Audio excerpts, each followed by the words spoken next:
Welcome back to the Week 3 edition of my weekly NFL Pick'em. Let's start this video out by putting some respect on the names of the teams that I picked against in both weeks, and they're now 2-0, the Bills and the 49ers. And I don't know if you heard, but I predicted Lions over Chargers as my upset special last week, but then I also picked Panthers over Bucks as my most confident pick of the week, so yeah. This week I'm going to get right into the picks here, so if you prefer this style of video, then hit the like button. The goal for this video is going to be 1,000 likes. If we hit that, I will continue to keep my intros for these weekly pick'ems under 1 minute. If it's your first time watching one of these videos, please subscribe so you can keep up with my weekly struggle of picking and betting on NFL games each week. Thank you to MyBookie for sponsoring this video. At the end of the video, I will go over the spreads for each game and the recap of my first experience with parlays and betting last week. It's pretty rough, so you're going to want to see that. Let's get into week 3. Let the games begin.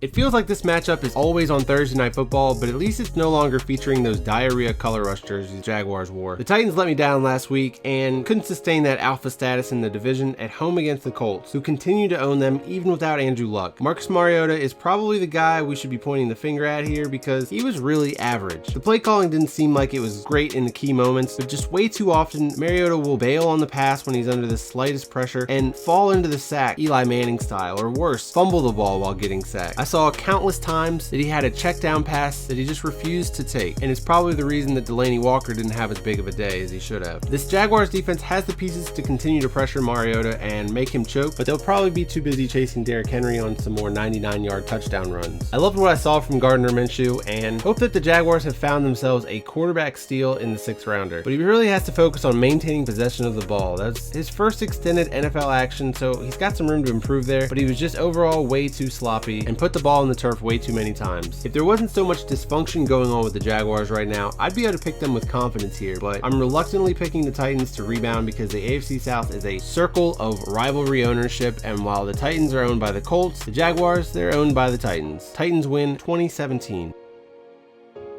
Bills at Bengals. I always say the hardest games to predict are the matchups between two lower quality teams, and I felt like the Bengals had a chance to surprise us after an impressive game in Seattle, but after laying an egg at home against the 49ers, it's a little more clear that they are who we thought they were. I think I said that too cheerfully. They are who we thought they were. That's better. The Bills might actually be a higher quality team than I'm giving them credit for here, but their style of play is just never going to win them style points. The defense is solid and the offense has been getting it done, and the Jets and Giants aren't really great teams, but neither are the Bengals, so I don't see any reason why they'd stop winning games here now. Bills win 24-19. Dolphins at Cowboys. If this game is even close, then shame on the Cowboys coaching staff. This Dolphins team might be one of the most embarrassing teams to ever be lined up in the regular season. This franchise is always remembered for the only undefeated NFL team in NFL history, but they're about to join the Lions and Browns by adding a winless season to that list of accomplishments too. Cowboys win 38-13, and that's being nice.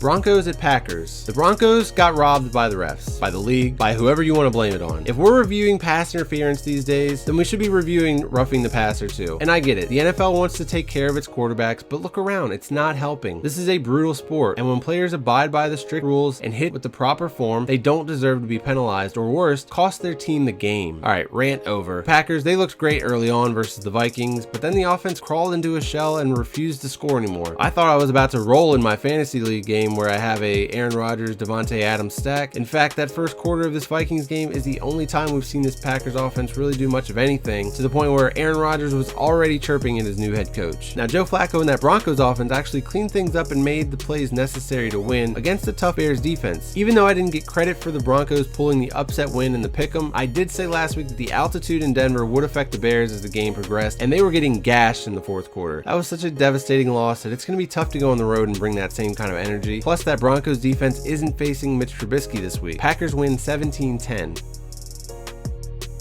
Falcons at Colts. The Falcons should have won by 20 on Sunday night, but the offensive line and Matt Ryan were just not matching the production of the defense, which I guess is the opposite of the norm for them, where the offense is usually carrying the defense. This team as a whole is just too bipolar for me right now, but we've seen Matt Ryan and this unit get into a groove and turn it on, so stay tuned for that. It's coming soon. And I mentioned that Andrew Luck owned the Titans during his time as the Colts quarterback, and despite Adam Vinatieri getting slapped in the face by Father Time, Jacoby Brissett has carried on the tradition, and the Colts are going to be a tough team to predict all year long. They've got the talent, and more importantly, the coaching, compete with anybody in the league. It's all going to be about how they match up with opponents moving forward, and this is a tough matchup for me to pick because it's two teams that I made videos about their Super Bowl potential going into the year. You can go check those out in my Road to the Super Bowl series. On the Falcons' best day, the Colts don't have the offensive firepower to keep up, but we haven't seen the Falcons' best day yet. In fact, they've been in preseason mode basically for the first 2 weeks. They will be getting rookie right tackle Caleb McGarry back this week. Who knows if he'll be at 100%, but I think it's time that they get this passing game going. The overlooked part of this matchup will be on the Falcons' top pass defense going up against the 32nd ranked passing offense. It's only week 3, so rankings are kind of skewed right now. I don't like to use them in my arguments, but those are pretty opposite ends of the spectrum. Falcons win 30-21. Ravens at Chiefs. Why is this not a primetime matchup? This could be a matchup of last year's MVP versus this year's MVP. Yep, I said it. Lamar Jackson is playing like an MVP through 2 weeks, and this Chiefs defense isn't likely to be the one that slows him down. He was the first player in NFL history to have 250 passing yards and 120 rushing yards in a regular season game. Colin Kaepernick did that in a playoff game against the Packers, and those are literally the only 2 times that it's ever been done. But guess who the offensive coordinator for the 49ers was? Greg Roman, the Ravens' current offensive coordinator. Meanwhile, Mahomes was throwing 4 touchdown passes in a single quarter. Now, I saw a video of Mahomes in pregame warm-ups before that game against the Raiders, and he was moving pretty gingerly on that hurt ankle. Of course, I couldn't find the video after I scrolled down the old Twitter timeline, but that ankle could be the reason for the slow start versus the Raiders, and then maybe it locked up on him after halftime. It didn't seem to be bothering him during the game as much, but this guy's a warrior. He's not going to seem like the kind to show weakness, especially not in the middle of a game on the road against a division rival. He'll be another 7 days recovered from the ankle injury by the time this game kicks off, but keep an eye on it because ankles tend to linger and re-aggravate pretty easily. Obviously, smart money in this game is on the Chiefs, but I won't be surprised if the Raiders come in and smack them around a bit and win this game. I think back to that matchup in Arrowhead last year where it took a no-look pass from Patrick Mahomes to beat this team, but I think he's able to pull out enough magic in this one too. Chiefs win 38-35. Raiders at Vikings. I'll never understand how the Chargers didn't take greater advantage of that guy Tyrell Williams, and it's always nice to steal a free agent from a division rival, but at least one team was able to replace Antonio Brown this offseason. I'm on board with the Raiders being better than we thought this year, but their roster still lacks the talent of a top-level team in the league, so they're going to have to rely on some good scheming to catch teams like the Vikings off guard early. In the first 2 weeks, I think we've seen both the Jekyll and the Hyde of the Minnesota Vikings, but now they return home to where we're more likely to see the Jekyll, or maybe it's the Hyde, whichever one you'd prefer your football team to emulate. Kirk Cousins has been getting slandered after throwing the game against the Packers, and I expect this team to get back to their home field roots and shut this Raiders offense down with their elite defense. Vikings win 21-16. Jets at Patriots. Oof, poor Jets. I was ready to give them a chance this season, but instead their quarterback's the type of grown man that gets mononucleosis. And then RIP to Trevor Siemian's ankle. The Jets are now onto their third string quarterback, Luke Falk, and I'm afraid that he gave Belichick just enough film to step on the throat of this offense, and the Patriots are going to be outscoring opponents at an even greater record pace through 3 weeks. Now, you guys know how I feel about the Patriots, but the football side of me really does want to see Tom Brady, Antonio Brown, and Josh Gordon rip NFL secondaries to shreds, destroy every record in the book, and then the Patriots hating side of me wants to see all of that still happen and then end tragically in the AFC Championship game. Patriots win 42-13. Maybe the Patriots rest some starters and the Jets get lucky, get some garbage time points.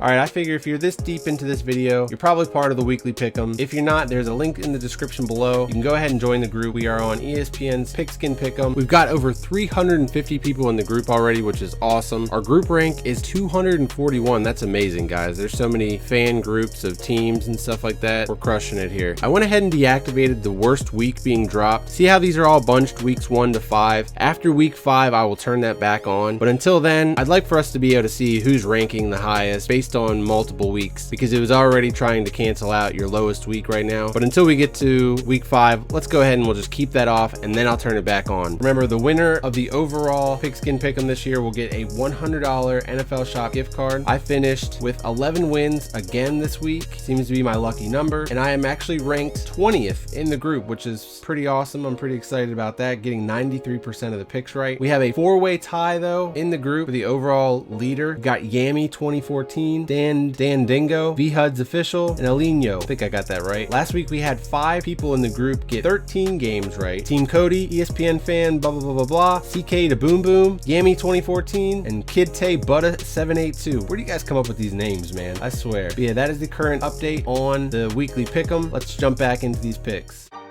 Lions at Eagles. Did I mention that I picked the Lions as my upset special against the Chargers last week? Want to see me do it again? Nah, no thanks. This Lions team, they're pretty bad. I just know that the Chargers, they like to lay eggs early in the season in road games. The Eagles showed some fight and resiliency last week, and they lost a game that they should have been buried in after losing more star players in one game than I think I've ever seen before. Luckily for them, their front office is one of the best, and they have depth for days and good coaches. For example, if, or more like when, Jason Peters misses extended time, the Eagles have a first-round rookie to fill in for him. I think that this is a get-right week for the Eagles and that they roll. Eagles win 34-17.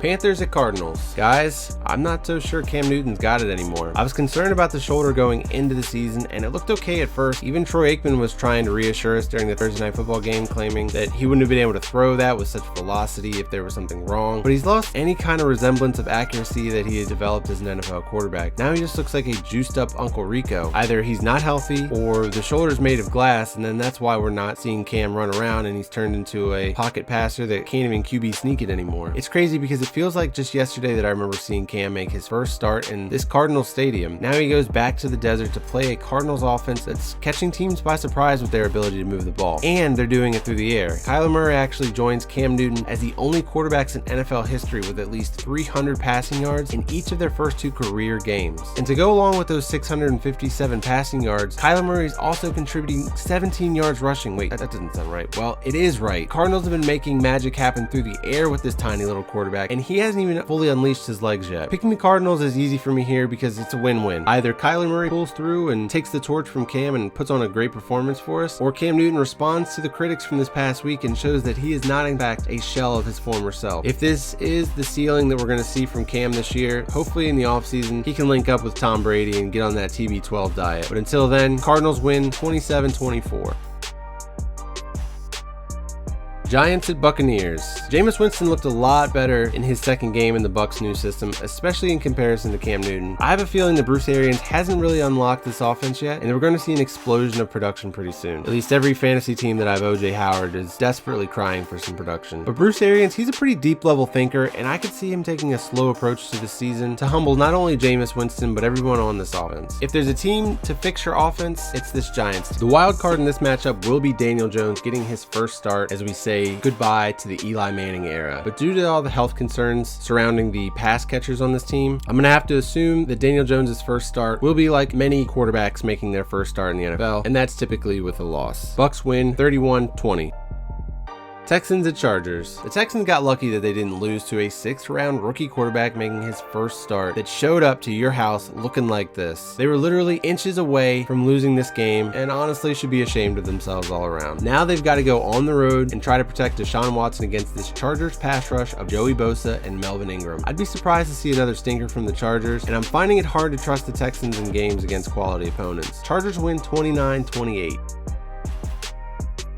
Saints at Seahawks. Okay, so we literally could make better calls than NFL refs using the retweet or favorite format in the same amount of time that it takes for a ref to review a call. At least that hand specialist in LA didn't make you guys sweat for very long. Drew Brees is already out for probably 6 weeks, and that means it's time for Teddy Bridgewater to show us what he's got. I really liked Teddy coming out of Louisville, but the small chunks that we've seen from him in the NFL have been pretty underwhelming. In fact, actually a little bit concerning. Going back to his pro day, which I thought was silly to get worked up about, but maybe that was a sign of things to come. There's still a big fan club for him in the NFL, and while I appreciate the guy and his toughness, and I will remain a fan, I've kind of jumped off the hype train as far as him being the future quarterback of any NFL team. I actually think the Saints would have more success giving Taysom Hill the reins and just transforming this offense altogether. There's not a lot of coaches bold enough to try this, but Sean Payton's definitely one of them. However, they didn't make Teddy Bridgewater the highest paid backup quarterback in the league to just start Hill from day one as soon as they need him. So maybe in a few weeks, if Teddy Bridgewater's not effective enough, we'll get to see see the quote-unquote next Steve Young. Meanwhile, in Seattle, my boy DK Metcalf is out there getting better each week and reassuring me on my statement in the scouting report that I did for him. Go check that out, where I said I would have spent, I think it was at least a top 10 draft pick on this man, and I still can't believe that he fell to the second round and landed with one of the best deep ball throwers in the league who was in major need of a big wide receiver one. I hope he goes off again this week because he's just going to be a fun player to watch for years as long as that big frame of his holds up. This is a tough place for Teddy to be starting his first game for the Saints. I think that Jadeveon Clowney is going to have his coming out party in Seattle this week. Seahawks win 24-17.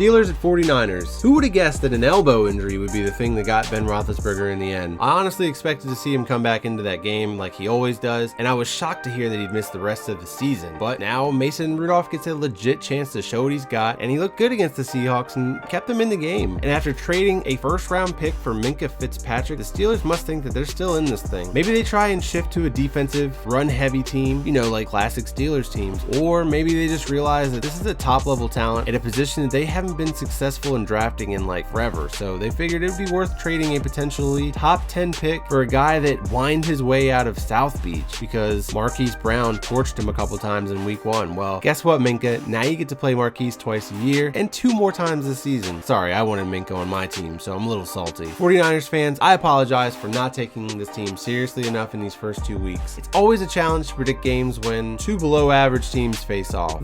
Just kidding. Losing left tackle Joe Staley to a broken fibula doesn't make me want to flip my opinion on this team though. Offensive line was already a weak spot for him, but I am glad to see Jimmy Garoppolo bounce back and look sharp again. I think I forgot about that nice quick release of his, and he's one of those quarterbacks that you just don't want to blitz because he's not fazed by it and he's able to get it out where it needs to be. Somebody send Marcus Mariota some Jimmy G film. And isn't it just such a Shanahan-like thing to do to have the 4th guy that nobody's got on their radar end up being the actual RB1 after all the debate between Tevin Coleman, Jerick McKinnon, Matt Breida, but no, it's this guy Mostert, whatever his name is. Every time the Shanahans need a running back, it's never the guy, or guys in this case, that you think it will be. And then this 49ers defense has been no joke too. I think that this is setting up nicely for the 49ers to pick on Mason Rudolph as the Steelers try and change their identity a little bit. 49ers win 26-24. On Sunday Night Football, we've got Rams at Browns. The Rams got kind of lucky with the Drew Brees injury happening so early last week because it really sucked the energy out of the whole Saints team. Then the refs, they threw them the assist, and it's not like it was even the difference in the game, but it just grinded their gears a little bit more and really took them out of the game. Until further notice, this Rams team is still the class of the NFC as far as I'm concerned, and from Monday Night Football to Sunday Night Football, it's a shorter week, but at least they're home, and the Browns are back in prime time to start a gauntlet of a schedule. Hopefully they're not looking past the Rams because this team is too good and too well prepared for big moments that are not named the Super Bowl. Despite beating the Jets pretty soundly, Jets defensive coordinator Greg Williams put the Browns offense and their protection scheme on blast for every other defensive coordinator to see. The Browns offensive line is just not good, and it's going to be the thing that holds them back this year. If this game wasn't in prime time, I'd be taking the Rams, even on the road. But Odell Beckham Jr. is a different animal, and he likes to save special moments for when the lights are on. Hopefully, the game against the Jets was just the beginning for him. Browns win 35-33.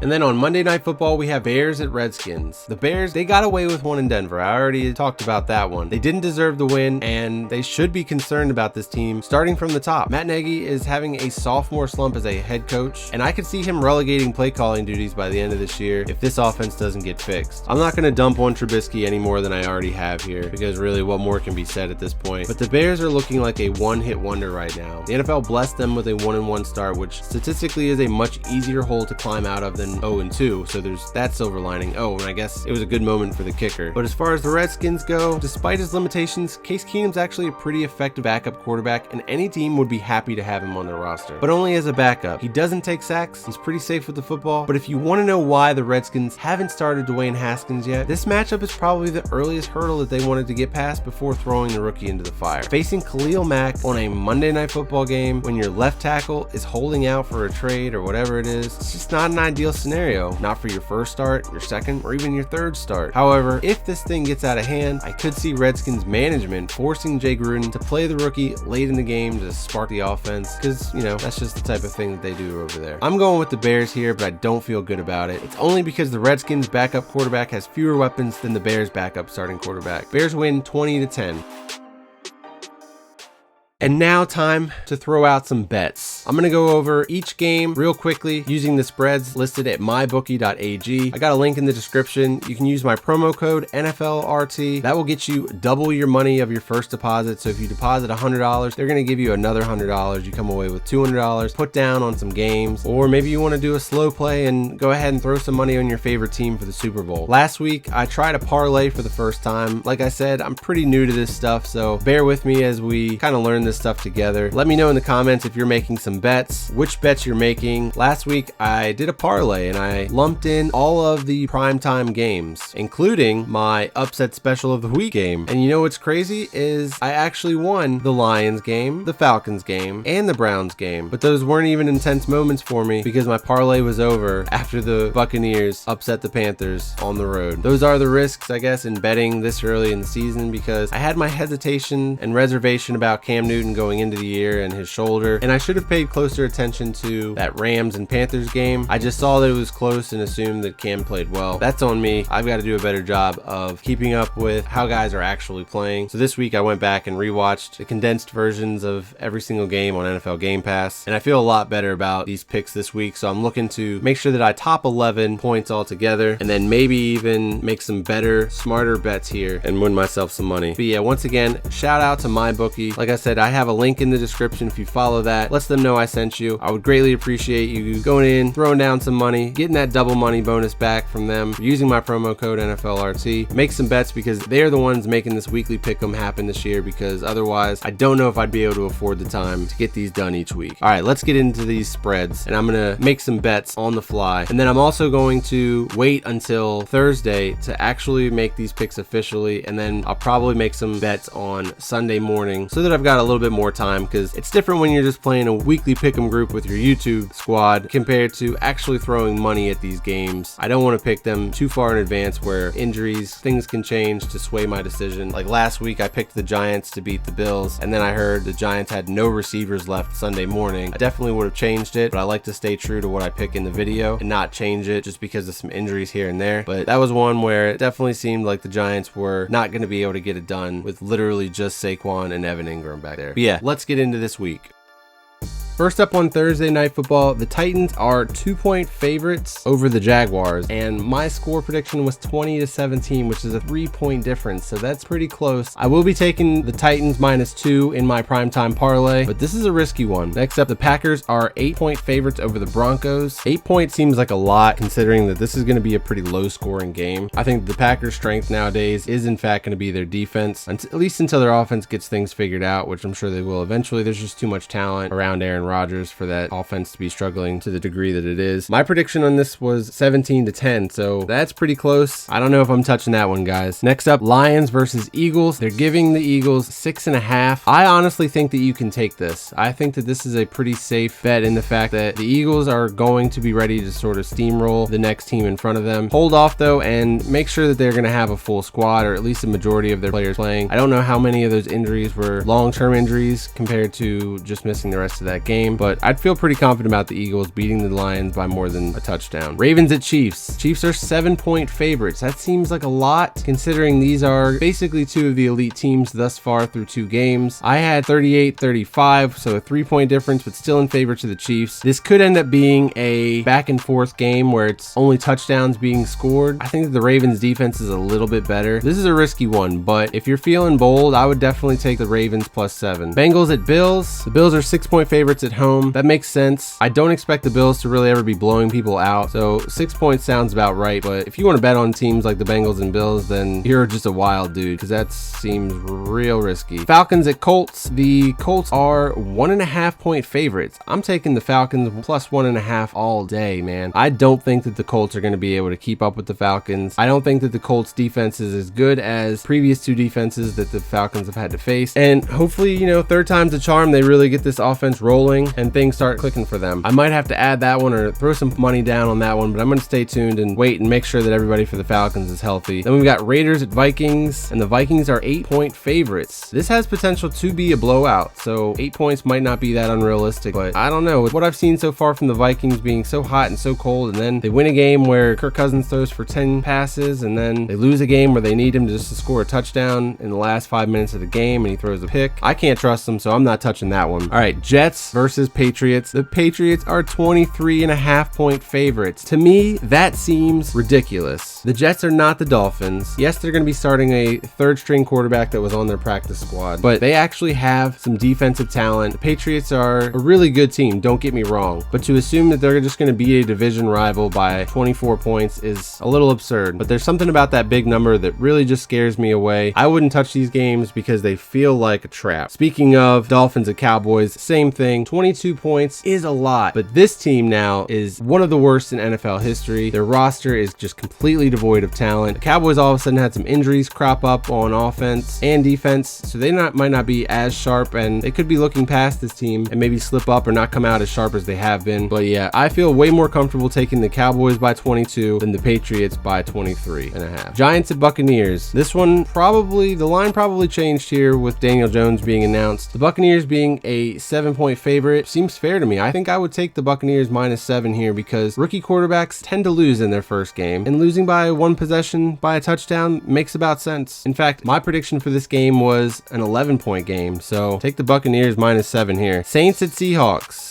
Seahawks are 4.5-point favorites. This is pretty surprising to me because, like I said, I'm not that confident in Teddy Bridgewater's ability to keep this offense moving at the same pace that the team is familiar with under Drew Brees. Give me the Seahawks -4.5 all day. Texans at Chargers. This game is so underwhelming for me because these are actually two teams that I enjoy rooting for. I want to see them do well. I like their roster. I like a lot of the players on their team. I don't mind their coaches. I think they've got sweet uniforms, but they are just so disappointing on such a regular basis. While I think the Texans are one of those teams that could come out and win on any given day against any given opponent, just due to the sheer fact of Deshaun Watson's playmaking ability. You have no idea when he just might take over a game. But man, even after moving 2 first-rounders and then some to get Laramie Tunsil, this offensive line still can't block. I assume that they'll get on the same page at some point. Hopefully Deshaun Watson's still alive to see that day. But for now, Chargers -3, yeah, I'll take that all day because the Texans could run into some trouble. They've been playing in way too many close games, and I'm sure that they are bound to just sort of fall off for one game, and this seems like an appropriate setting for it to happen. Steelers at 49ers. RIP Big Ben. 49ers are 7-point favorites at home. Once again, we've got a quarterback making, I think it's his first start. Mason Rudolph will be an interesting player to keep an eye on here to see if he's able to keep the Steelers season afloat, or I guess get their season back on track. And the 49ers are rolling. They are definitely one of the surprise teams in the league this year. I don't think anybody anticipated them being 2-0, but give me this San Francisco 49ers -7 at home. I think this team's going to be 3-0 by the end of this weekend. Rams at Browns. It surprises me that the Rams are 3-point favorites on the road here. This is an interesting matchup. AFC, NFC matchups on primetime are always kind of intriguing just because it's really just a barometer of how well you're playing at this point, because this game matters much less than a game against an AFC or an in-conference rival. And with the Rams being the America game of the week last Sunday, and then the Browns being on Monday Night Football, we've all gotten to see these teams somewhat up close and personal. And even though the Browns seem to struggle a little bit with the Jets defense, that really should have been a much bigger blowout than it was. I still like their chances at home to cover this 3-point spread. The interior of their offensive line is going to be faced with a tough task in Aaron Donald. Let's see which one of these game-changing players shows up on Sunday Night Football. But for now, give me the Browns +3. And then finally, we've got the Bears at Redskins. Kind of an underwhelming Monday Night Football game. The Bears are 4-point favorites, and after watching the Redskins up close last week play the Cowboys, they're less impressive than I anticipated. I've always said that this is a really loaded roster, especially defensively. There's a lot of talent on this roster. Jay Gruden is halfway out the door already. This one could end up close, but I actually think we end up seeing the Bears steamroll the Redskins, and like I mentioned earlier in this pick'em video, we could see Dwayne Haskins by the end of this game. So in my primetime parlay, I will be grouping the Titans -2, the Browns +3 and the Bears -4. And then in a separate bet, I'll be taking the Falcons +1.5 over the Colts. But stay tuned for next week's video. I'll let you guys know early on if I went through with these or if there is something that happens over this weekend or the next few days that makes me want to change my mind or get cold feet about this. And then that's going to do it for this week, guys. Thank you so much for watching, liking, commenting, subscribing, all that good stuff. Please make sure you leave a comment below of what you think your picks are all going to be this week or where you think my picks went wrong. If your YouTube name and your pick'em name don't line up, let me know who you are in the comments, especially if you're one of these top guys that's going to be getting weekly shout outs every week. I'm having fun with this so far. I hope you guys are too. Good luck to your teams this week. I hope everybody's quarterback stays healthy, or at least the ones that are left. Don't forget to lock in your picks before Thursday night, and I will see you all in the next video.